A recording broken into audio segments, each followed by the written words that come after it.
if you're not willing to be humble, that's the first thing they tell us, right? As far as AA, you got to first admit there's an issue. I can't cast nothing if I ain't willing to be humble enough to admit I got a problem. So he says, then cast, but then he says, be alert and sober-minded. Your enemy, the devil, prowls around like a roaring lion looking for someone to devour.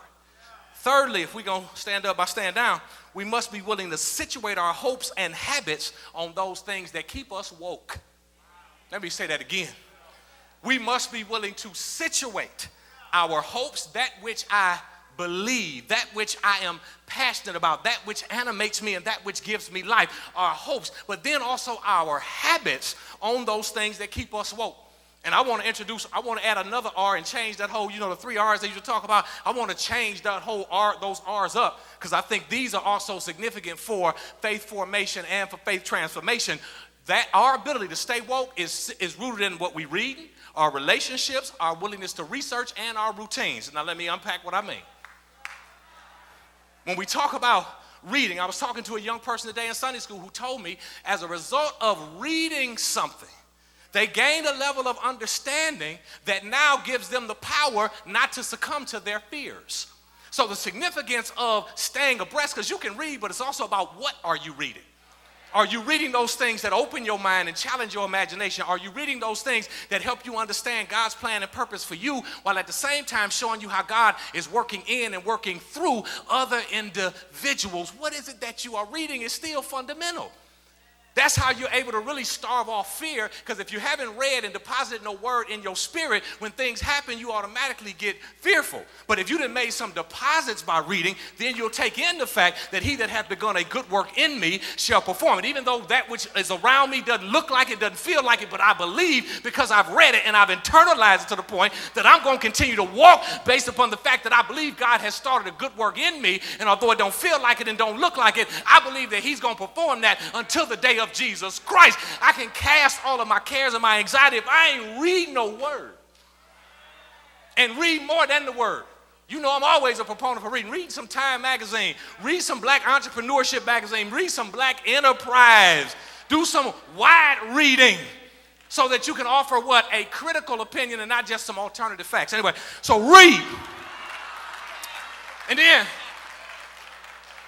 it's not just about reading. If you're talking about staying woke, because I'm talking about how you stay woke, then who you roll with.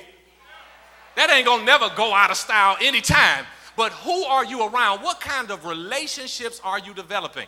And critically, are you developing relationships with people that always are your yes men and yes women? Do you have any relationships with people that don't necessarily think exactly like you and can challenge your thinking? If you're the smartest one in your circle, you may want to recalibrate. I'm just saying. You may want to get you a circle where, again, somebody is doing something, somebody knows something, somebody else has access to something that you possibly do not have. But I'm talking about staying woke. And when you hear opposing views, that helps you understand how people think, so that when you're in conversation, you can offer an alternative perspective based upon you having listened to, developed relationships with, and heard what other people have to say, even if I disagree. We can disagree without being disagreeable. But not only your relationships, what kind of research you doing? And people say, well, I ain't go to school. I ain't do no research. I say, well, guess what? Now you don't even talk, but if somebody likes somebody, they don't even do too much talking. What they do? Do the research. I'm going on their Insta. People go on their Insta first. Go on their Snap. Just research. That's research. Go on their Snapchat. Look at their Facebook. So people be talking about, I don't do research. Yes, you do. You do all kind of research.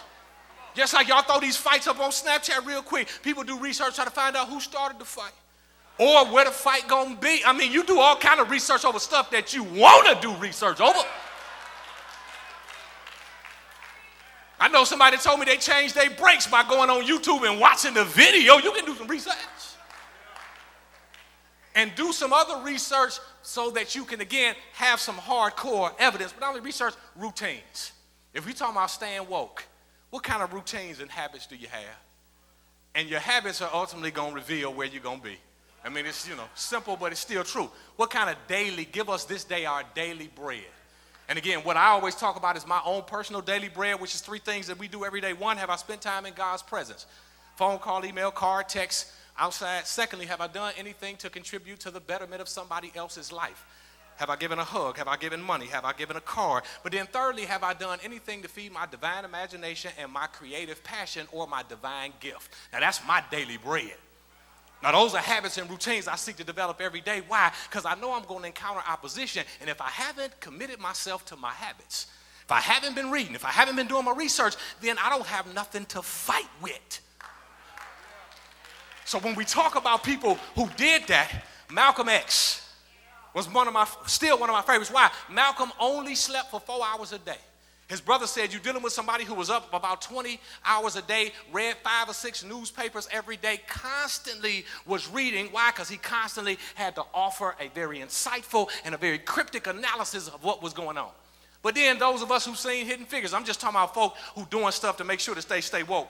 And when we look at Katherine Johnson, and when we look at Dorothy Vaughan, and when we look at Mary Jackson, you're looking at real superheroes that didn't get bit by no spider. There didn't have to be an explosion for them to turn into an Incredible Hulk. It didn't have to be no trauma. They real superheroes without all of the extra based upon what they were able to do. And when you talk about somebody staying woke, those who've seen the movie, remember when Dorothy Vaughan saw that the IBM was coming. And when the sister saw that the IBM was coming, peep game, you talking about spiritual discernment, she peep game, went in and started reading a book about how the computer worked. Then she understood that, you know what, they going to replace us. So she went back upstairs to holler at her girls, and she said, guess what, now you know they done bought this computer in here, and they going to replace us. So what we going to do, wise as a serpent, harmless as a dove, what we going to do is that we going to start preparing, and then when they finally wake up and finally get ready, y'all saw the movie, y'all know what happened, when they ultimately had to come back and say, well, we got the machine and we want to make you supervisor, but we ain't got nobody to run the machine. What did the sister say? Well, my girls are ready and you can't take me without taking them. She was staying woke. That's why you read. That's why you got relationships. That's why you do research, because things are always changing, but God can give you the discernment to see when the enemy is trying to come and get you. Let me keep moving.